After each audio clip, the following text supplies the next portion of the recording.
Hello and welcome to the KPI Institute's webinar, KPIs, Beyond Performance and Numbers. My name is Andrei Costa and I will be a host for today, along with our presenters, Eric Peterson and Torin Gavassos. This webinar is part of a series of free educational materials that aim to enhance the knowledge and know-how of those interested, while also creating a bridge between us as a company and you, our public. The KPI Institute is a research organization specialized in business performance. It operates research programs in 12 practice domains, each linked to a certification course, ranging from strategy and KPIs to employee performance and from customer service to innovation performance. The KPI Institute continuously builds on its values of best know-how, data and facts, and common sense to achieve its mission of integrating performance as a discipline through research, publications, and, what interests us today, through educational programs such as this webinar. Today, 14 years after the KPI Institute was created, we can proudly say that our products have reached professionals in 5 continents and that our public comprises a worldwide community of 73,000 members online and 28,000 registered companies on smartkpis.com. Today's webinar aims to shed light on many topics that managers have to deal with daily, such as KPI management of both qualitative and quantitative KPIs, performance reporting, analytics interpretation, KPI assessments and evaluations, and more. And it will be delivered by Eric Peterson and Torin Gavassos from Corporator, a global software company that empowers medium and large organizations to evaluate, manage, and continually improve business performance by providing a business management platform that adapts to the client's unique business model out of the box. Eric Peterson is a management professional acting as innovation manager at Corporator with more than 11 years of experience with the company, where he and his team use their product expertise to bring business ideas to life within the Corporator business management platform. He has spoken at numerous industry events throughout the world. Torin Gavassos is an all-around enterprise performance management professional, and during this webinar, he will share insights from his vast expertise in measuring and improving performance. He is an experienced practitioner of management methodologies such as working with the balanced scorecard, a consultant and advisor to enterprises using these methodologies, and an innovative software solutions provider to enterprises that aspire performance excellence. As a speaker, he has delivered presentations about performance management topics at conferences and universities worldwide. This presentation lasts between 30 to 45 minutes. Please feel free to ask any questions you might have during the webinar, as they will be answered at the end of the presentation in our Q&A session.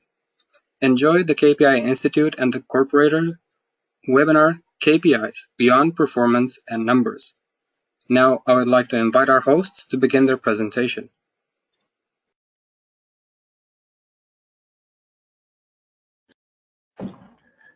Hello, this is Eric Peterson. Welcome to our webinar on KPIs as more than just numbers.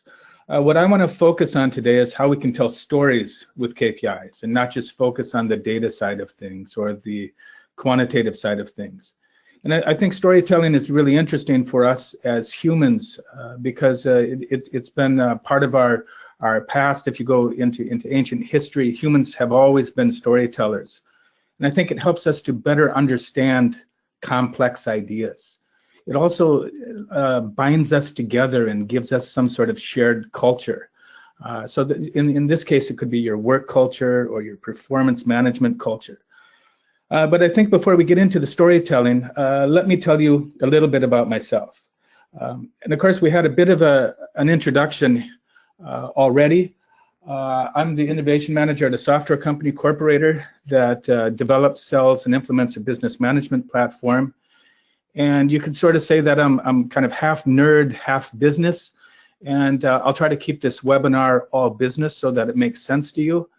But that's my focus, is to understand business needs and to meet those needs using technology. So I try to bridge that gap between business and technology, or between business and IT.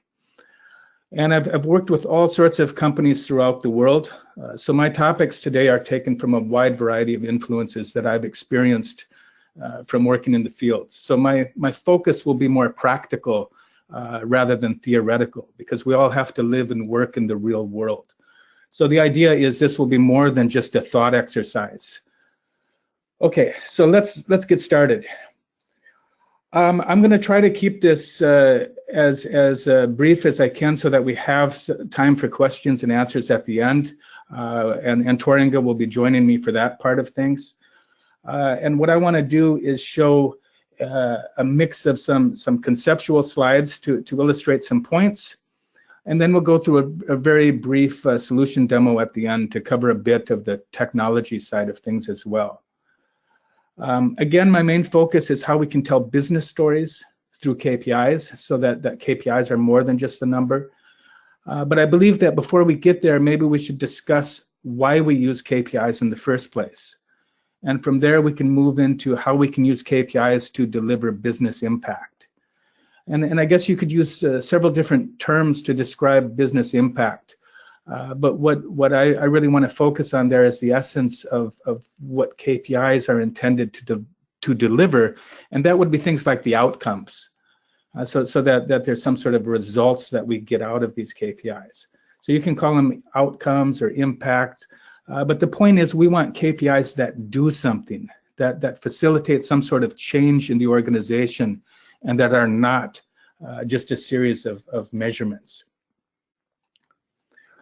And so what does this look like? Well, I think to start with, here are 8 reasons for using KPIs. And there might be more. If you think of more, you can send them to me, but this is what I came up with. If it's not a complete list, at least I think it's a good starting point.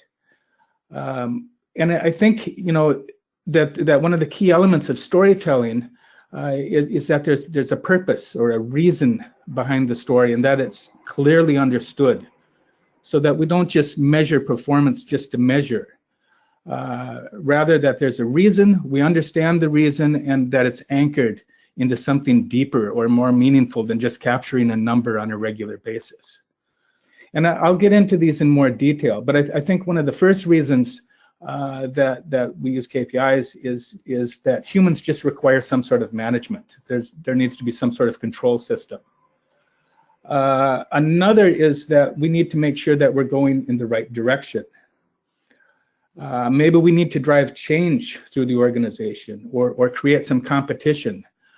Other times we might set up some sort of value drivers, which describes kind of the relationship between KPIs and starts to tell the story in that way.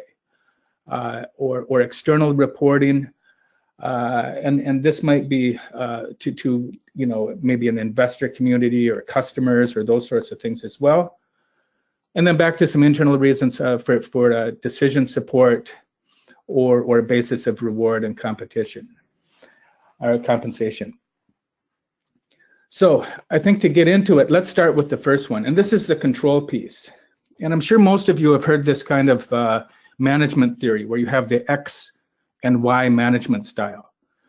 I think in practice, you know, when they talk about this, this becomes more of an academic thing. It's like a 101 level college course in management or in industrial sociology. I think in the real world, organizations use a combination of these two, or that there's some sort of continuum here. But I think the point remains that some individuals, some employees really thrive better in one of these categories or the other. And I think if you're dealing with some of these types of employees that need this X-style management, they're not going to really thrive in this Y-style environment. And there's nothing judgmental about that. It's just that humans are all different. But KPIs end up being a good way and a fair way of handling things, especially if you need that kind of control system in place to address this X style of management. Moving on to point 2, to ensure that things are moving in the right direction. I think there's always a Winnie the Pooh quote for everything, and I find this one appropriate. But it basically says, "Where are we going? I don't know." And so they went there. And I think there's many times in life or in work where we just keep going and going and going. We're going somewhere, but we don't really have a clear plan or a clear purpose. And that's where KPIs can come in, because they can set up some sort of measurement system to ensure that we're headed in the right direction. And that's where we get into the comic part of this, where in the old days, before there were compasses or GPSs, sailors used stars to navigate, like the North Star. And I think that's a good metaphor, because if you look at the sky, I mean, there are countless stars that are visible, but I can't think of any star that's as easily identifiable and that helps us find north, that helps us find the direction. And I think that's the point of helping people find the right direction, is that we set those references for your company to ensure that things are moving in the right direction, so that we have some navigation. We can see both how far we've gone, and also, you know, are we drifting off course? Do we need to make small corrections along the way?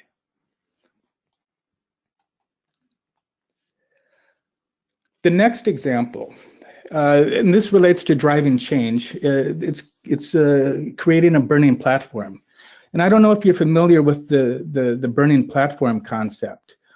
It's a bit of a gruesome example, really. I mean, in this example here, it's really a tragedy.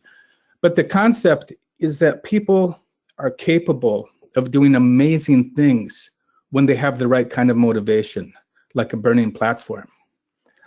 In this example, people had to jump about 100 feet down to the water, which is not something they normally do. They don't train for this. They could easily be killed. It's a very risky thing to do.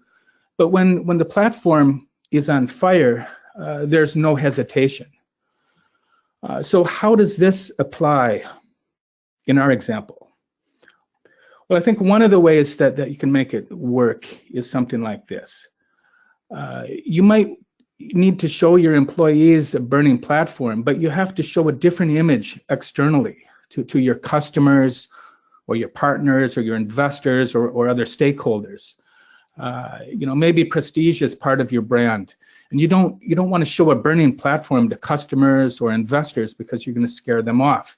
So you can still paint this nice kind of external image, but internally, you can create a different sort of image to drive change and to motivate people.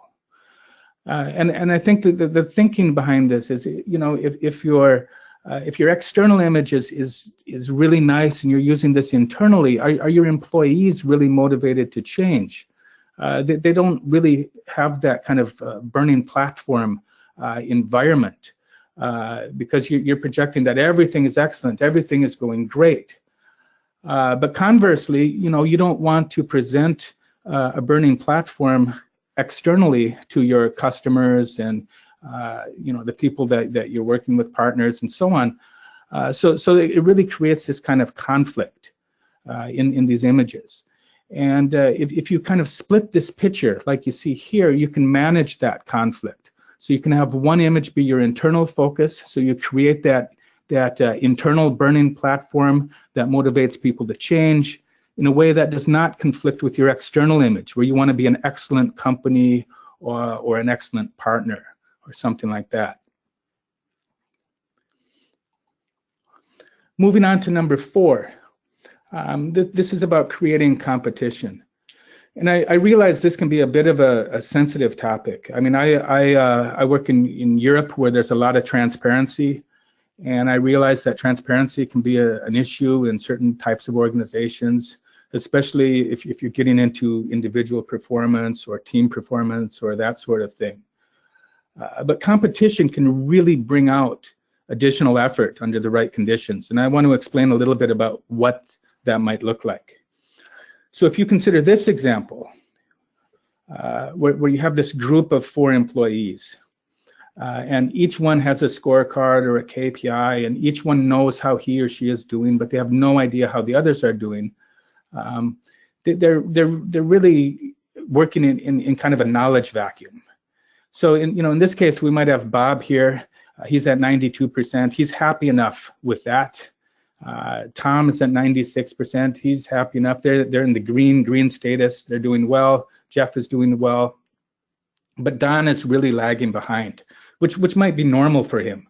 But he might assume that since that's business as usual for him, that everybody else is in the same boat, or maybe they're in the 70s or 80s, because there's no transparency. And none of them really have a whole lot of motivation to change right now. But if we set it up like this, we have a bit of a different picture where there's more transparency. Maybe there's a scoreboard or a hall of fame, or maybe it's a wall of shame. I don't know. Maybe you have an employee of the month or an employee of the quarter and some sort of recognition.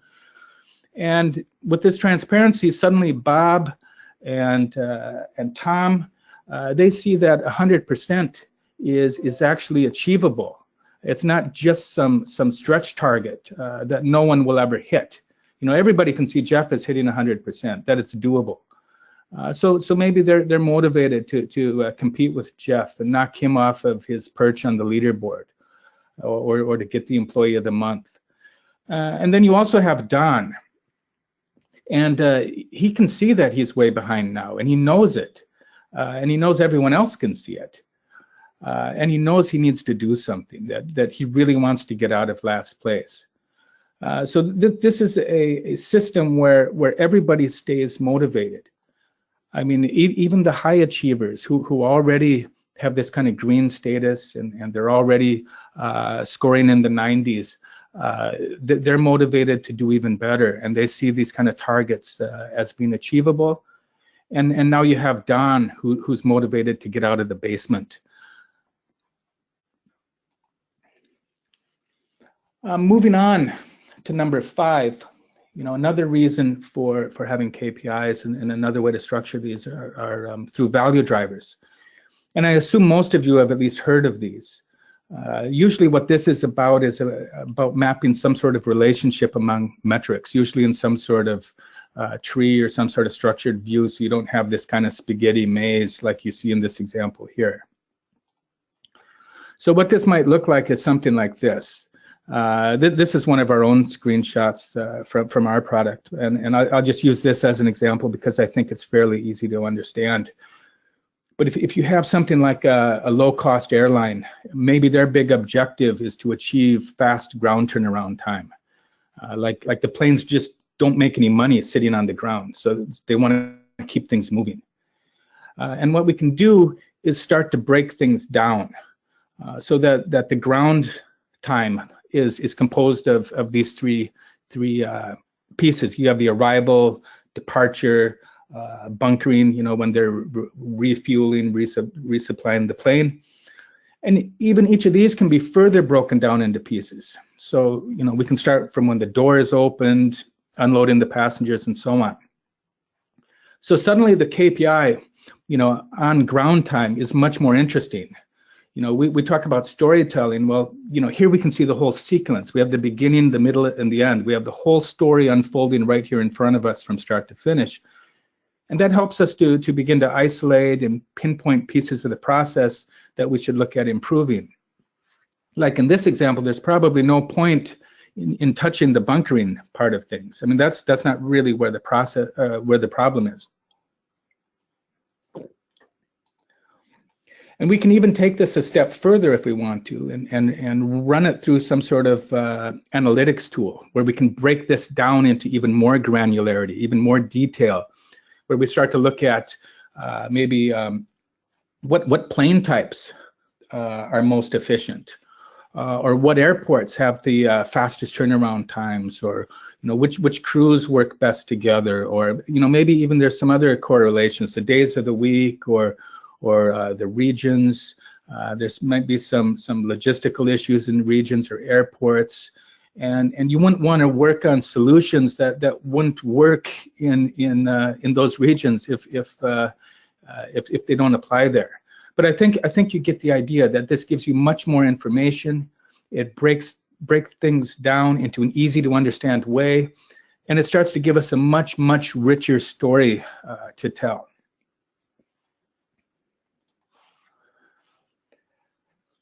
Moving on to external reporting, What is it?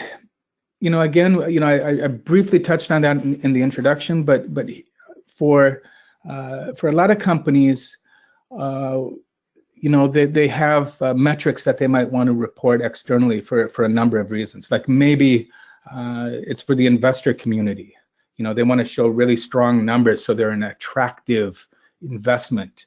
Or maybe it's for customers. These are metrics that are held up externally. It tells something about the company, and it's usually done to show like what an attractive company we are. And the point usually is to show off a bit for one reason or another. And this probably isn't the best example if we're talking airlines. What I usually see posted externally is not like operating profit for a passenger. It's probably like on time, the number of flights or the percentage of flights that are on time, where these are held up in advertising and marketing and so on to say, what a great company we are. We're also starting to see a lot of sustainability metrics being reported externally to, again, to say, what a great company we are. So it's not usually just about, the financial results or the financial numbers, although, those might be a part of it. But these are usually other types of KPIs or other types of metrics that are designed to show how attractive a company is. Decision support, number 7 here. And I don't know if this comic is a good example because that is one gigantic bottle of medicine. I mean, I think in reality, most companies have a much smaller medicine bottle. And I think that's the whole point, is that companies have limited resources and that they need to prioritize. And that really becomes the question or the issue. And if you're going to have some good decision support, you're going to need some evidence. And this is something that I'm starting to see a lot of, is where there's some sort of framework for making decisions. One of the things that I've seen this called is a benefits realization model. And some people put it into this kind of formal framework. Other people, I think, try to do the same thing. They might not really have a name attached to it, but I think this illustrates things nicely. And what it's about is creating some sort of feedback loop that companies use to help determine if they're getting what they want out of their investments within their own company. For example, if you were going to forecast that spending, X million dollars on an improvement initiative will result in, some sort of cost savings, you would analyze that. You might go for the idea, but that's just a forecast. In a way, it's just a guess, and the cost savings might be different in the end. And so what the idea is that you put it into a system like a benefits realization model where you can actually prove during or after the fact whether or not your investment is delivering the results that you expected. And this helps companies to adjust and tune things on the fly so that they can add more resources if they need to. Maybe the project is overachieving and they can reduce the investment, or maybe it's overachieving and they think that maybe if they increase even more, it will amplify that investment and they'll even get more out of it. But regardless, by putting it into some sort of framework like this, you have the evidence to see whether or not these types of investments of time and money, resources, that sort of thing, gives you the desired results that you wanted to. And lets you reprioritize, tune things on the fly, and so on. All right, and number 8, I'll just go over briefly, but it's this kind of pay-for-performance model. And I realize this isn't for everyone.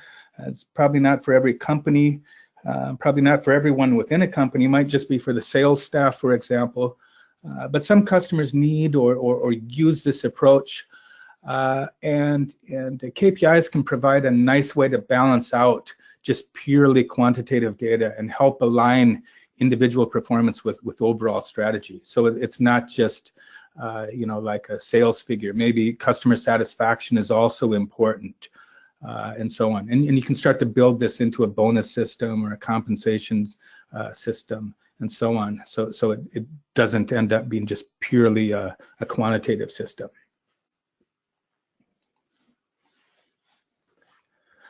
All right.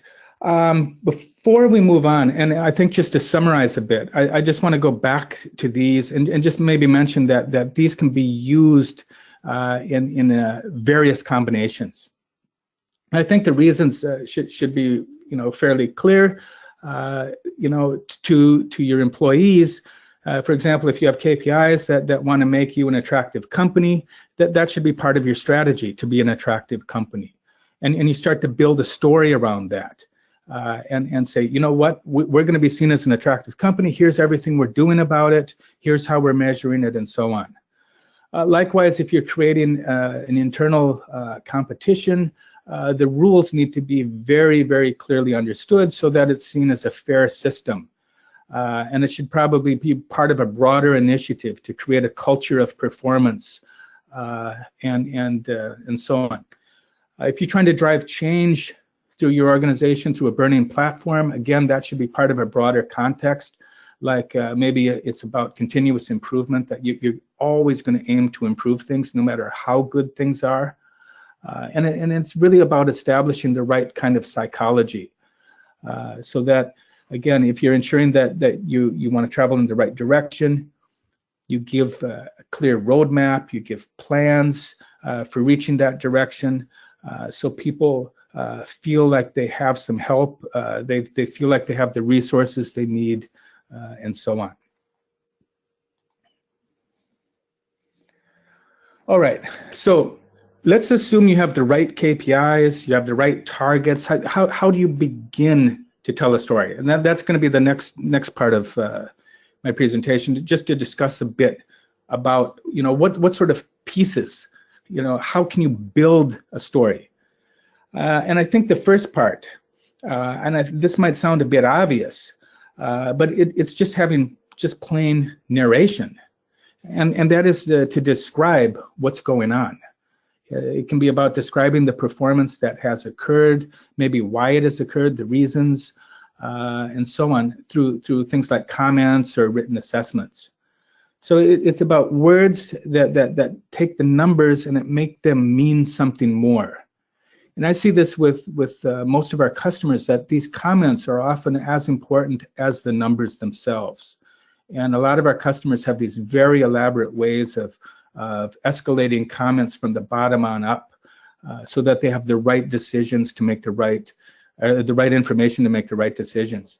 And it is also, I think, really important psychologically for employees, that they feel that they can give feedback or mitigating statements or excuses or whatever you want to call it, if they're missing a target or an objective. Or maybe it's just to ask for help, that you can have your employees call out and ask for more resources and so on. But it's important that this isn't just seen as a top-down sort of thing, that the information can flow up through the organization. Another thing is baking in some sort of corrective actions, and this is maybe what you do if you don't meet a target, or do you have some sort of framework for taking actions or a remedial system in place? Generally, these things are for short-term gaps in performance, and it might be like a set of processes that you do on a regular basis to address these kind of short-term performance gaps. But you might also have something a bit more long-term, and this might be something like initiatives to improve performance. And these tend to involve more resources. It might impact many different business units or entire business functions. And if you think about it like this, maybe you've got some rather bold target or a bold objective, like you want to increase revenue by 40% by the end of the year. You don't use a corrective action approach for that.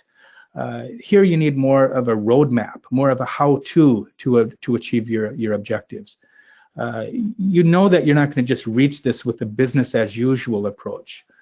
You need to have a plan. You need to have resources and so on, because it's bigger than just missing a target.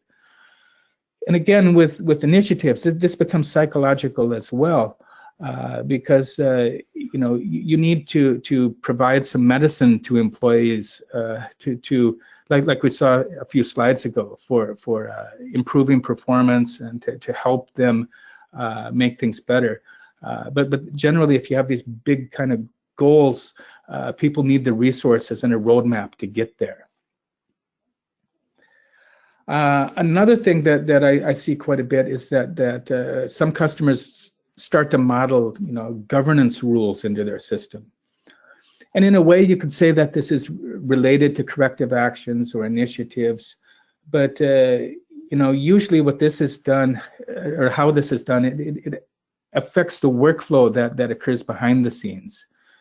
So if there is a performance gap, what kind of notifications, escalations, approvals take place. So that there's usually some sort of rules to the game, so to speak, and the governance is usually modeled for internal reasons that might not be directly related to solving the problem out in the field. And that's what a corrective action might do or an initiative might do. But this would be just what sort of things need to take place internally. We might also have things like risk factors, risk mitigation plans, and this is really about looking at the sorts of things that might stand in our way of our ability to meet the targets and goals, and are we addressing these issues? And again, as far as the storytelling goes, I mean, this helps kind of paint the whole picture, that it indicates that we've kind of thought out these various plot twists in the story, these things that might come at us, and that we've got some plans, some contingencies, some risk reduction plans, and so on to address these. We also have the linkage to the overall business context. And this can be the why or the purpose, why we're doing this, but it anchors the KPIs in the business. So if they're strategic, they're linked to the strategy, or if it's tactical, or if it's related to some sort of functional area, it's linked in there. And again, what I think is important is that people understand the purpose of the KPI, that it's very clear to people who are working with this. I mean, in a way, a KPI is kind of a proxy or a substitute for something. It's like, how can we really know or fully measure customer satisfaction? We might use our net promoter score as a reasonable substitute. But this is the sort of thing that we're talking about, is anchoring it to the business so that it makes sense. So I think all in all, just in terms of best practices, it's best not to have a passive reporting system of KPIs. I think in some ways that can create kind of a culture of helplessness where the KPIs are just imposed on the workforce and there's no clear plan for how employees will meet or beat the challenges of the targets or objectives, or how to bridge those kind of performance gaps. So if you're going to measure people, you also need to give them the ability to meet their targets. And this is what I mean when I talk about delivering impact. So it's not just about providing the insights into data or performance, or it's not just about identifying problem areas, but it's about building a path, about creating a story, about giving employees the resources, the time, the attention that they need so that they feel like they are winning and succeeding, they're satisfied in their jobs, and so on. So I think there's a lot of psychology that goes into this, but it also starts to really build the story, and it starts to engage people. All right, moving on. So what does the solution actually look like? We've discussed a bit about how we build a story. Now let's take a look at what this might look like in action. And this is a solution. It's not our solution, but I just wanted an example of kind of a typical solution.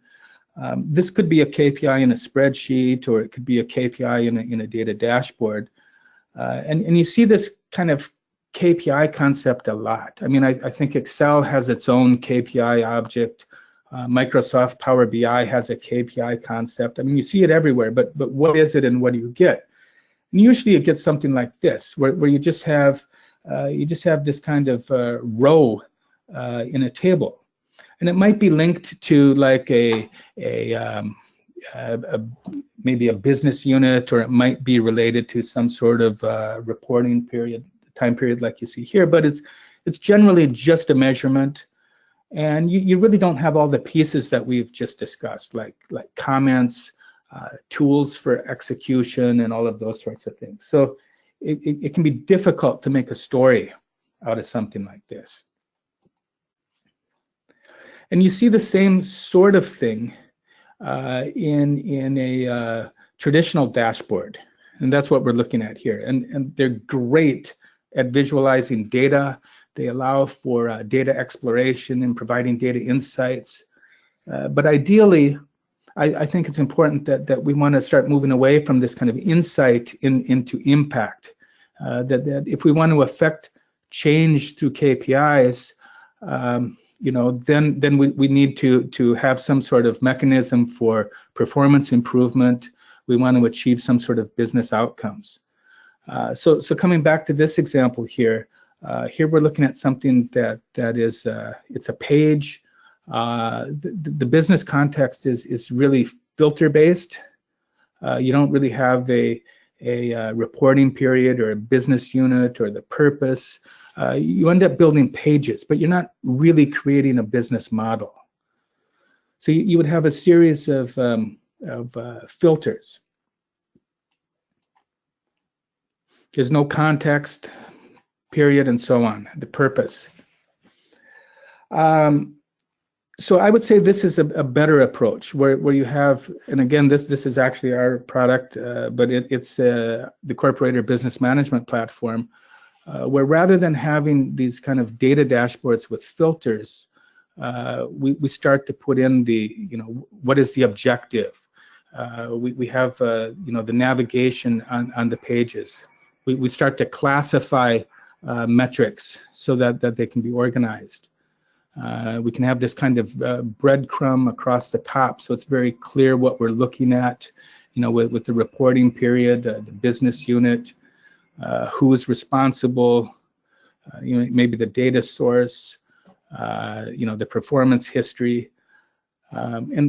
These can be a bit challenging in other types of tools, because if you're going to do this ends up being modeling data and so on.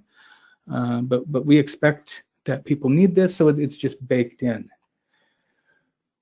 And again, I think this is a really key piece. It's the commentary, explaining why the performance is the way it is, and it gives the manager's assessment. And if you start to take it a step further, what are the initiatives that we're using to improve performance? We can have these organized on their own tab. You can link them out where they're needed. You can break them down into activities like we see in the Gantt chart here, and they can have their own progress and status. So, and if you want to take it further, you can add in things like risks and activities that reduce the risk. But I think what I'm going to try to do here is just switch over to a very brief demo, just for a few minutes, just to show it live in a solution, and then we'll come back for some questions.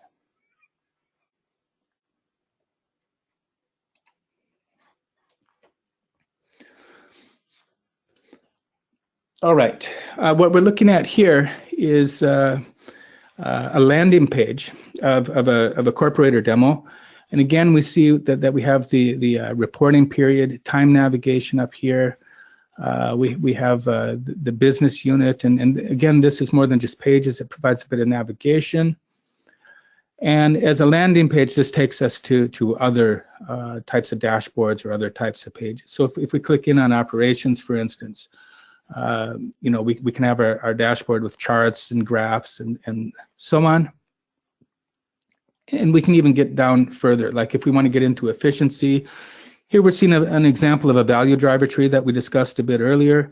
where we start telling a story about, maybe where are the resources used in the well construction.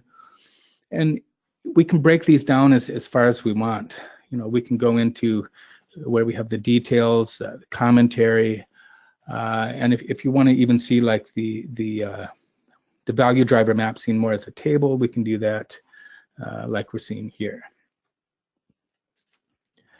Likewise, if we go out into this example, this is another type of dashboard. And again, we have a bunch of information organized on tabs here. If we click into the performance tab, we see this more as a table view, whereas this is more like a visual dashboard view. And of course, we can navigate into any of these and look at those types of details. I think for now, I'm just going to go across the top. These are the kind of improvement initiatives that we discussed a bit a bit earlier. And we can have all of the commentary on the initiatives or projects. This gives us a kind of a portfolio view of many of these projects in one view, but we can drill into any one of these and see the examples and where they're broken up into their own pages, and each page might have their own activities and action plans and so on. And we can even link in risks to the projects. If we go back out of here, we can also show risks more at an aggregated level, like how are the risks affecting us organizationally with these kind of risk heat maps where they're mapped out under the dimensions of consequence and probability, and we can look at what kind of risk reducing activities we're doing and how they are functioning. And in this example, everything's apparently in the red. But because we have a business management platform, we can actually reuse all of the content that we might operationally have in the system for these kind of management meeting reviews. So here we might have reuse some of our initiatives. We track attendance, and then what sort of actions and follow-up do we want to have from the meeting, and track the meeting minutes and so on. But anyway, I just wanted to give you a really quick example of what this might look like in action and how these can be used to tell a more comprehensive story and not just report on metrics. And I think from here, I'm going to pass this back to our host, who's going to be managing the questions. Thank you very much for your presentation. And now, if anyone has any questions or queries of any sort, feel free to address them.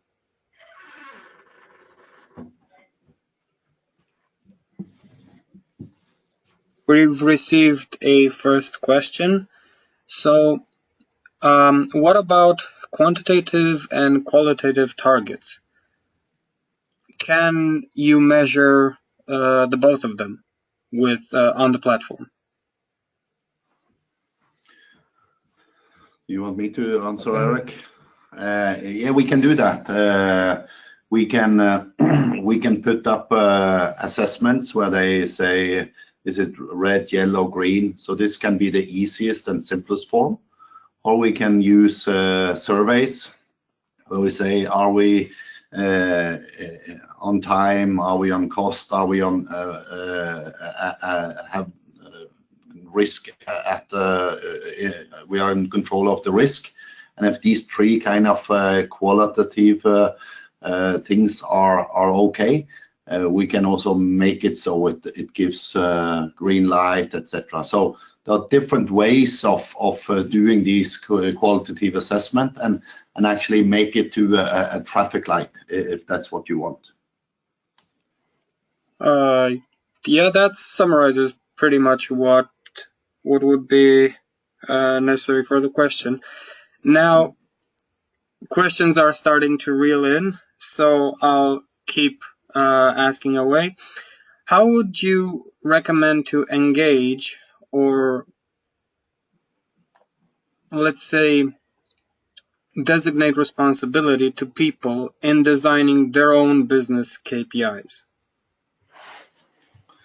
If you take it down to the, for example, individual performance level and these OKRs, objectives and key results, and have individuals connecting to, for example, more department and corporate strategies, they can do that, and we also have support for that they can put in and create in the web front end their own KPIs. All right. And but the KPIs needs to be connected to something, either objectives that the company would like to achieve, and then it's more how the employees can actually tie up and link up to the departmental or company's objectives to be achieved. So we put those KPI into a context. So we actually give them a context to put their KPIs into. All right, and a follow-up question to this one. Given your answer, how would you make it easier for someone to differentiate between KPIs and objectives? Well, objective is what you're trying to achieve. KPIs are measuring that you are achieving the objectives. So that's the terminology that we are using. All right, thank you very much for your answer. Now, another question would be, in your opinion, who should define KPIs in an organization? I think it should be a collaborative work where you actually have top-down setting the objectives, and more or less bottom-up, where actually people that knows the value driver and how things are connected are actually working together and say, this is a good KPI. It has all the 10 qualities of a good KPI. That could be a separate kind of webinar.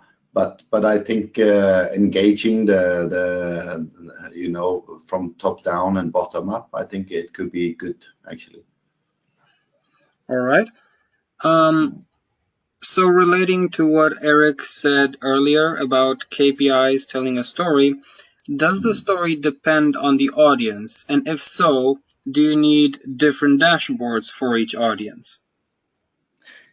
I think I think that each company would like to profile themselves as successful, good performing, etc. It has to do with the self-esteem of the company. So there is always something good with the company.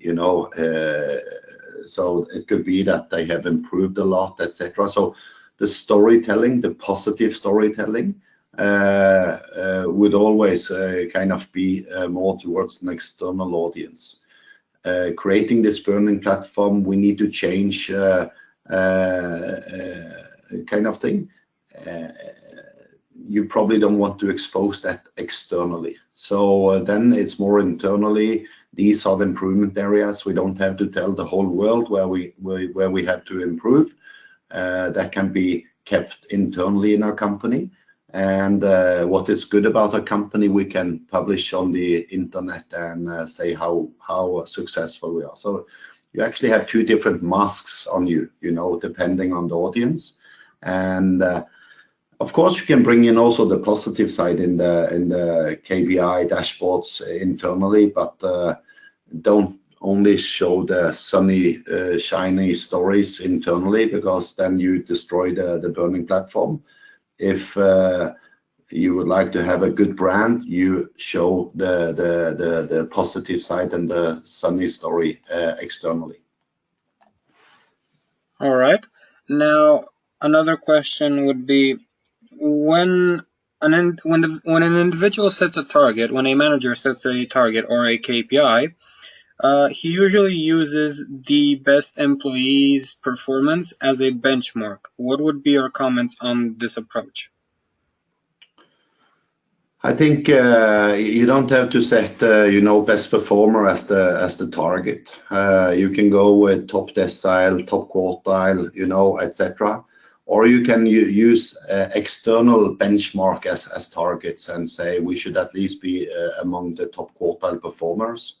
But it all depends on your strategy. If you are low-cost airline, for example, you probably should set lower targets for your customer satisfaction, customer intimacy, and so on. So it's all based on your strategy. That's the first part. Second is it's also you can also drive performance of being these targets needs to be achievable. People in the organization need to see how they should be achieved or how they can be achieved. Because if you just put the targets beyond everybody's, ability to accomplish, you just get discouragement in the organization. So there are different techniques. We have built this into our platform. It's a standard where you can actually choose which target techniques you would like to have. All right. And now another question is, if you could summarize in a few words how to choose the most relevant KPIs for any given certain activity or project. Do you have any insight on this? Yeah, if you talk about project KPIs, then it's more about what do you want to achieve with the projects, if that's what you ask about. But if it's more how to select KPIs, I think it should be selected towards what you're trying to achieve. So key performance indicators, then I would say key to what? What are you trying to achieve? If the same goes with projects, what do you want to achieve with this project? Is it 50 million in savings? Well, measure it if that's the key, you know. So find out what the key is, and also know that it's KPI, key performance indicator. So you're not searching for the truth, you're searching for the indication, you know. And don't be more religious than the Pope. Go with the indication, and don't seek the 100% truth in these kind of measurement systems. All right, and a follow-up question to this one. Is it better to have common KPIs across like all different teams, or is it better to have team-specific KPI setups? If the team is doing the same operations and there is no difference between the teams, then get a measurement set that is kind of aligned for all the teams, so they have the same KPIs. But if there is one specific team that seems to do the same, but they're not doing the same, well, then you need to adjust the KPIs to reflect actually their kind of situation. Okay, and now another question would be, how many KPIs from a minimum value to a maximum value should one individual be cascaded to? It depends. If you talk about one individual, you can be a manager and have 5 KPIs attached to you. You know, you don't do that as an individual, but you do that as a manager. So that's kind of, if you take an individual manager, that's one thing. Otherwise, I'm of this, belief that it's more important to do the right things than to measure the right things. So don't make a KPI overwhelming 100 KPIs, etc. per employee. Talk to them and say, should we make a KPI of this? Does this make sense? And through the communication and the dialogue, you find out if it should be 1, 2, 3, 4 KPIs or whatever. All right.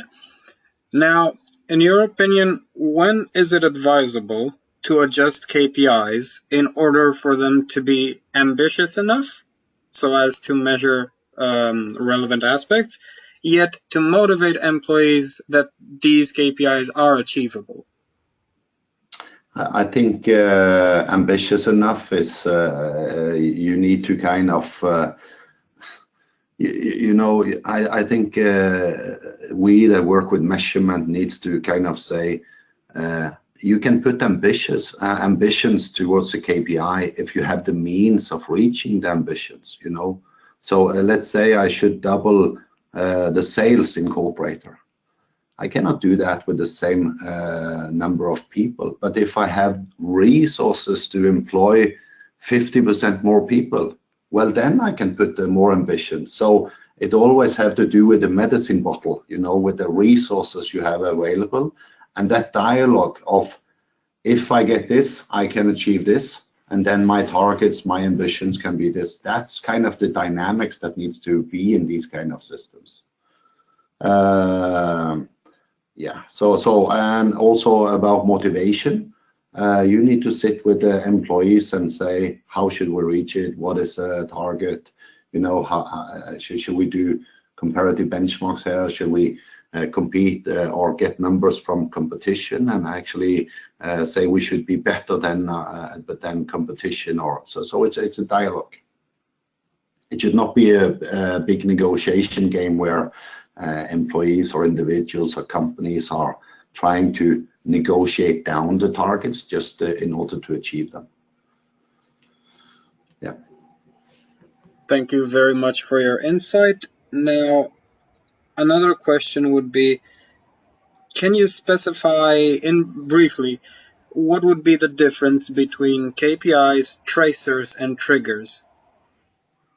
I don't understand the question here. Well, what is meant by tracers and triggers? I know what a trigger is, and we can trigger things in order to say if a KPI is red, you can trigger actions, you can trigger, you know, a workflow, etc. But I don't know. Do you know, Eric, or what is meant by this question? KPIs as tracers and triggers? I haven't heard this terminology. No, I have not heard it myself. So if we can have some more elaboration on what's in the question, we can probably answer it. Hopefully the attendee will offer us a follow-up question, because in this one, that's all he included. However, another question would be how to best manage so that you are not overwhelmed by all of the dashboards that you have to keep track of, all of the assessments that you have to keep track of, and still maintain focus on priority tasks. Yeah. Well, how we have solved this in our system is we have you come in on your division, on your kind of department, so you see only your stuff. And then we have my page where everything is summarized with KPI, initiatives, assessments, etc. So everything that is expected of you is there. And if you don't want to have a web-based interface, you can also put up notifications, so you get notified if a KPI turns red, or you get notified 1 week before an initiative should be completed, etc. Yeah. We had a follow-up question that's very similar to this, and I simply want to get your feed on this. So when a CEO or an executive manager look at these kinds of dashboards, they find them oftentimes time-consuming and overwhelming, as mentioned with the previous question, and they always want a summary, like a KPI, of all KPIs, for example. What would be your opinion on this approach? I think a lot of executive managers, CEOs, presidents, etc., they don't want to explore the data. They will just, like as you said here, have the summary, and then you give them the summary. You just take away all the BI analytics. You just give them the top summary, and that's what you do through a system. You just define the communication and what they should have as information. All right. Now, another question would be, if a company has never set KPIs before, what should they prepare in order to have KPIs in the first place? And who should be the one to take the lead in this project? I think first they need a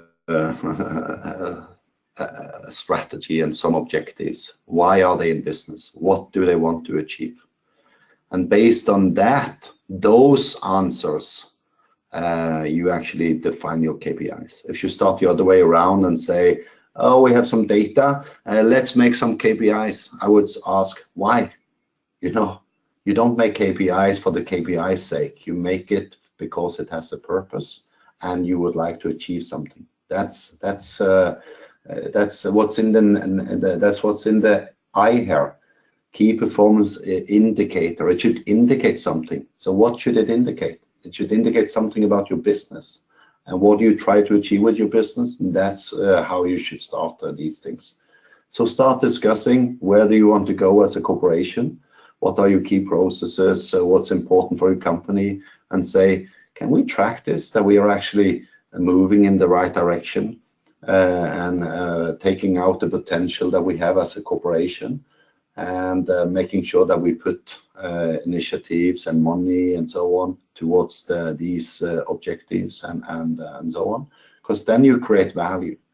KPI should create value, you know, it should not just be some stupid numbers being reported for the report's sake. All right. And now, do you share as a manager your KPIs with your team and connect them with the KPIs of each individual in the team in order to reach them or not? Yes, we have a corporator, we have a public put up the strategy, we have defined initiatives, they are public shared. We have also some KPIs that we are measuring, and in some cases we take it down to the individual level. All right, and now as a follow-up to that question, in your opinion, would it be advisable to have a common company objective with its common KPIs for different teams included on top of their specific objectives and KPIs per team? Yeah, common company objective is company objectives, common KPIs. That's fine for the different teams on top of. I don't understand fully the question here. Definitely, if it's the same company, they are doing the same things, the teams are doing the same stuff, we can work on common objectives and common KPIs because it's the same value drivers. It's probably just a regional kind of difference, like Europe, US, for example. Well, why shouldn't they have the same KPIs and objective if they're doing the same? I reckon the attendee mostly meant if teams within a company have their own sets of KPIs and objectives, would it be advisable to have an overarching set of KPIs and objectives that are the company's?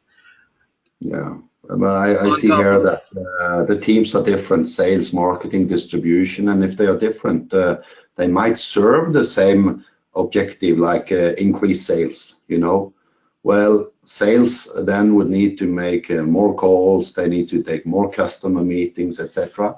Marketing needs to improve search engine optimization, generate leads, etc.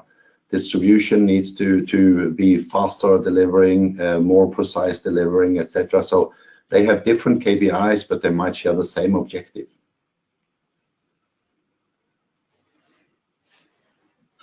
All right, and now a final question. How long does it take to establish a KPI project when a company wants to start setting KPIs from the organizational level to the individual one, approximately, in your experience? It's an endless process because your company is changing all the time. So this is not a project, it's a process. That's the first thing I would like to say. Second thing is, it depends on how much bureaucracy you're building into this. We have seen organizations that have to discuss every word, every definition, etc. So it comes back to the agility, and it comes back to if you have a purpose with your company and objectives, etc. If they are clearly defined, you can go in and do KPIs. But yeah,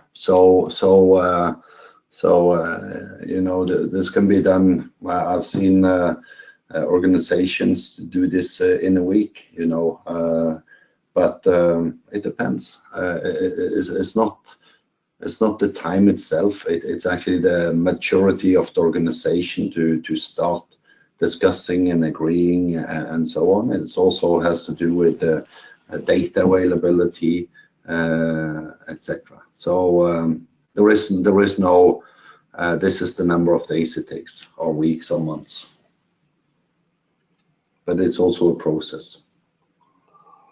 All right, thank you very much for your insight. That was the final question, which also brings us to the end of our webinar. I would ask the hosts to say a few last words for our listeners if they wish to.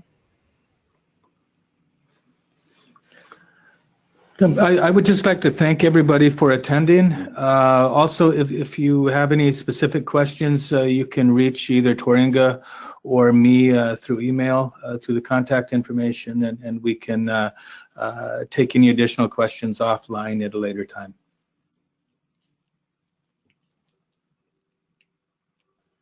Thank you very much for your presentation once again.